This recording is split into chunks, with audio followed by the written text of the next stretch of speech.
Lan. Lan öyle değil. Lan işine çekeceksin lan. Nasıl içine çekeceğim lan? Şöyle bak. Bak. Nasıl oğlum bebeğim? Şöyle bak. Lan etme oğlum öyle değil lan. Nasıl oğlum yapamıyorum ben. Lan şöyle bak. Ha bak şunu getireceksin. Kalemi çekiyor ya sen bazen. Şöyle yapacaksın. Ha yap öyle yap. Yap bir. Lan üflemeyeceksin. Ya oğlum. Vay anayı kavradın senin. Nasıl yapacağım oğlum yapamıyorum. Şöyle bak. Hadi yap bana nasıl yapayım sana. Bak çıkart kapağı. Aha. Yap bana nasıl yapacağım. Bak. Bak.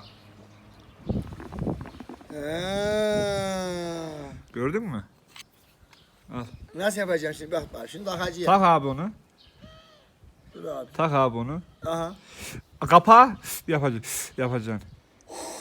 Yani öyle değil oğlum içine çekeceksin Dur içine. bak dur. Lan üfleme oğlum.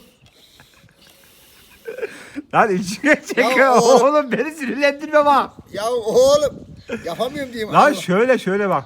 Nasıl? Çek bir. Lan. Ya oğlum. Pezemek beni sinirlendiriyorsun ha. Yapamıyorum oğlum. Tut şunu. Hadi bak. Bak.